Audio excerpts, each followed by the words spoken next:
तो यहाँ पे हम आपके साथ अभी डिस्कशन करते हैं डीपीएस कल्याणपुर कोनिक सेक्शन की वर्कशीट।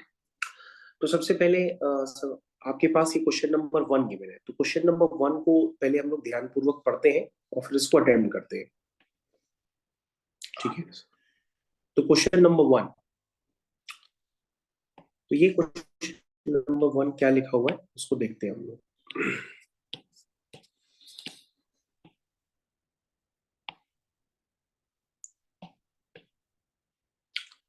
तो क्वेश्चन नंबर 1 में बच्चों अगर आप इसको ध्यान से पढ़ते हैं तो इसमें आपके पास एक पूछा गया है centre and radius of the circle. तो बच्चों ये तो काफी आसान क्वेश्चन हो गया। अगर आप इसकी थ्योरी अभी तक नहीं जानते हैं तो उसकी थ्योरी सिर्फ इतनी होती है कि अगर आपके पास सर्किल की इक्वेशन हो तो जो सर्किल का सेंटर होता है उसमें वो होता है -g, -f, और जो रेडियस होती है वो होती है square root of g² plus f² minus c। अब बच्चों क्या करिए, आपके पास जो स्टैंडर्ड इक्वेशन है उस स्टैंडर्ड इक्वेशन को इस इक्वेशन के साथ कंपेयर करिए। क्या इक्वेशन है आपकी? x² plus y² plus 8x plus 10y minus 8 equal to 0। तो बच्चों 2g इक्वल टू 8 हो जाएगा, यानी g आपका हो जाएगा 4। 2f इज इक्वल टू 10 हो जाएगा, तो इसका मतलब f हो जाएगा 5, और जो c है वो आपका -8 हो गया। ठीक है, अब बच्चों हम लोग को क्या करना है, जो सेंटर के कोऑर्डिनेट होते हैं वो होते हैं -g, -f। तो जब हम -g, -f करेंगे तो उसका सेंटर बन जाएगा -4, -5, और जो रेडियस होगी वो होगी √g² plus f² minus c। तो बच्चों यहाँ पे c की जगह -8 है, तो माइनस माइनस प्लस फिल्टर हो जाएगा, तो आपकी यहाँ से रेडियस निकल के आ जाएगी। अब आप इसको सॉल्व कर लीजिए। 6 5 11, 2 1 3 और 1 4, ये हो जाएगा बच्चों √49, और जो √49 होता है वो 7 यूनिट्स होता है। ठीक है, तो बच्चों इसका जो सही आंसर है वो है -4, -5, 7। तो ए पार्ट इसका सही आंसर है। बच्चों ये बहुत ही बेसिक क्वेश्चन था जिसको हम लोग ने कंप्लीट कर लिया। अब हम लोग बच्चों दूसरे क्वेश्चन की तरफ चलते हैं। तो दूसरा क्वेश्चन स्टार्ट करने वाले हैं हम लोग। चलिए बच्चों दूसरा क्वेश्चन कर लेते हैं। इसमें लिखा है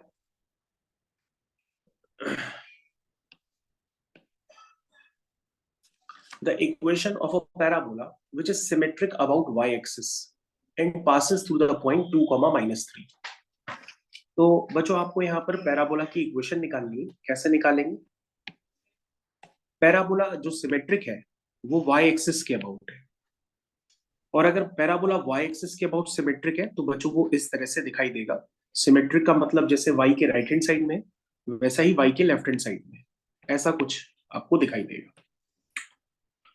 अब बच्चों ये जो पैराबोला है ये किसी पॉइंट से पास भी हो रहा है, वो पॉइंट है 2, -3। तो 2, -3 एक पॉइंट होगा ये जिससे पास भी हो रहा है, और इस तरह के पैराबोला की जो इक्वेशन होती है वो होती है x² is equal to 4ay। अब बच्चों अगर ये पास हो रहा है तो उसको हम पास भी करा देते हैं।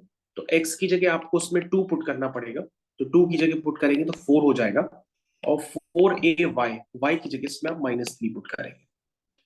तो बच्चों ये हो जाएगा y 4 is equal to minus का 12a। तो a हो जाएगा माइनस का 1/3, ये आपका a हो गया। और बच्चों आपका a आ गया तो आपके पास पैराबोला की इक्वेशन आ गई। This is x² is equal to 4ay। तो बच्चों final equation x² is equal to -4/3y। तो ये बच्चों आपका फाइनल आंसर हो गया। तो सी पे आप मार्क कर लीजिएगा जो भी ऑप्शन हो। ये क्वेश्चन नंबर 2 आपका कंप्लीट हो। क्वेश्चन नंबर 2 के बाद हमारा नेक्स्ट क्वेश्चन होगा यहाँ पे क्वेश्चन नंबर 3। क्वेश्चन नंबर 3 में लिखा है equation of ellipse whose length of major and minor axes are 20 and 10। ये भी बच्चों बहुत ही बेसिक साइड क्वेश्चंस में आ गए हैं, तो ये बहुत ही जल्दी हो जाते हैं। इसको भी कंप्लीट कर लेते हैं। इलिप्स आता है तो थोड़ा एक्सप्लेन कर। तो यहाँ पे बच्चों हमारे पास सबसे पहले एलिप्स है, तो एलिप्स को हम लोग देख लेते हैं क्या है। इस तरह से बच्चों एलिप्स होता है। ये एलिप्स की होती है बच्चों मेजर एक्सिस। ये पॉइंट होता है a,0, ये पॉइंट होता है -a,0, ये पॉइंट होता है 0,b, ये पॉइंट होता है 0,-b। ठीक है। तो एलिप्स की जो मेजर एक्सिस है वो 2a होती है और माइनर एक्सिस 2b होती है। तो मेजर एक्सिस आपको क्लियर कट यहाँ पर गिवन है इस क्वेश्चन में। तो मेजर एक्सिस की लेंथ 20 है। That means 2a is equal to 20। That means a is equal to 10। और बच्चों यहाँ पे माइनर एक्सिस की भी लेंथ गिवन है which is 2b। 2b is equal to 10, यानी कि b इज इक्वल टू 5। तो बच्चों a और b आ गया। तो आप एलिप्स की स्टैंडर्ड इक्वेशन लिख सकते हैं which is x square upon a square plus y square upon b square is equal to 1। ये बच्चों एलिप्स की स्टैंडर्ड इक्वेशन। तो इस पे आप मार्क कर लीजिएगा। क्वेश्चन नंबर 3 आपका फिनिश हो गया। क्वेश्चन नंबर 4 के पास चलते हैं। लिखा है the distance between two foci of the conic section. तो यहाँ पे बच्चों हमें कोनिक सेक्शन की फोकाई वगैरह पूछी गई है, तो उसको हम निकाल के देखते हैं। थर्ड क्वेश्चन हो गया फोर्थ, ये फोर्थ वन है। फोर्थ क्वेश्चन में लिखा है the distance between two foci of a conic. तो बच्चों आपका जो कोनिक है वो है 9y square plus 4x square is equal to 36।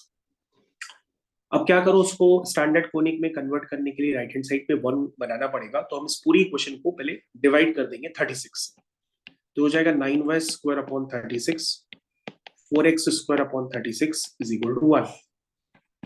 तो ये हो गया 9 4 जा 36। ठीक है, इसको सही से लिख लेते हैं।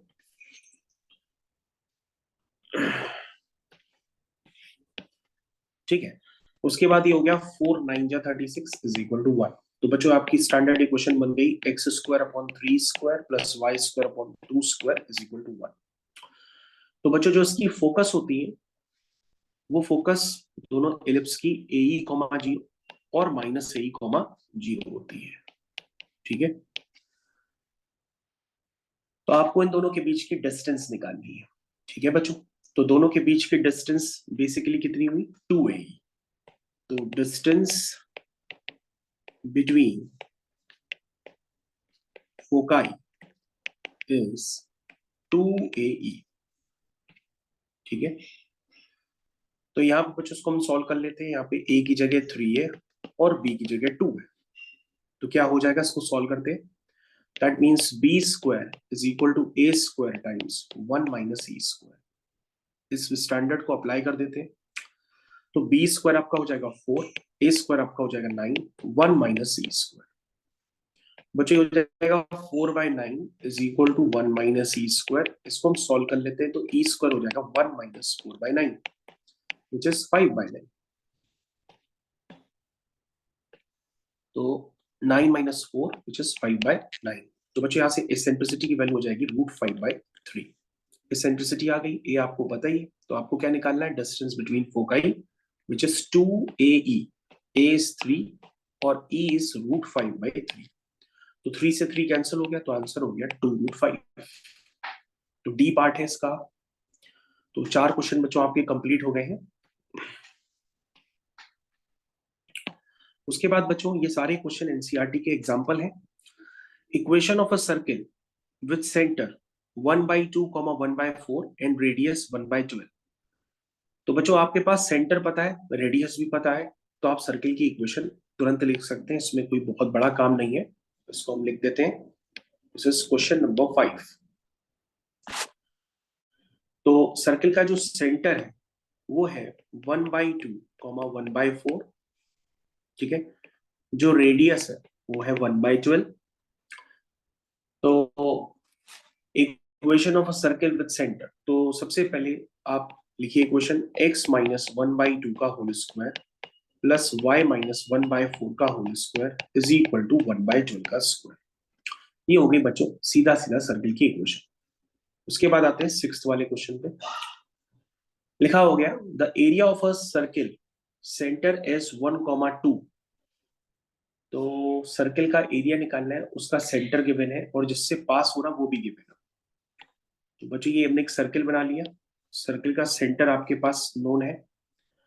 तो सर्किल का जो सेंटर है वो है आपका 1,2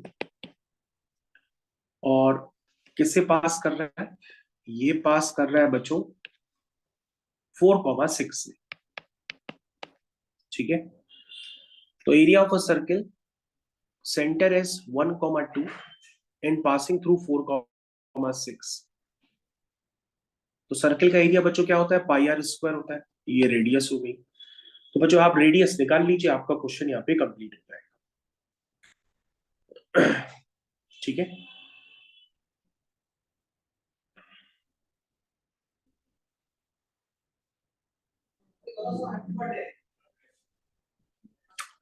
तो बच्चों जैसे ही आप यहाँ पे रेडियस निकालेंगे तो क्वेश्चन आपका कंप्लीट हो जाएगा। तो जल्दी से क्वेश्चन हम लोग कंप्लीट कर लेते हैं।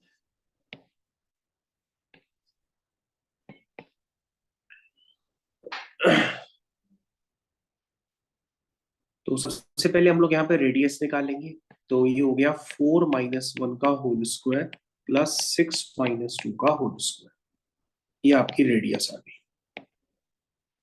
तो बच्चों ये हो गया 3 का स्क्वायर विच इज 9, 4 का स्क्वायर विच इज 16, रेडियस हो गई 5 यूनिट।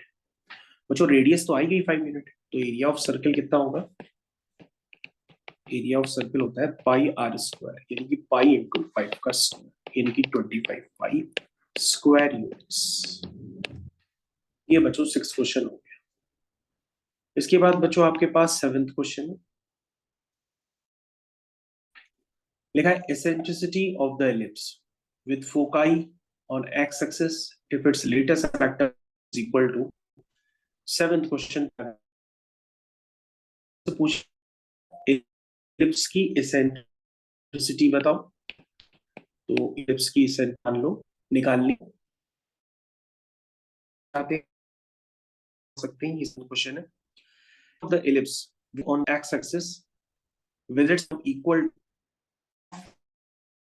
Of axis.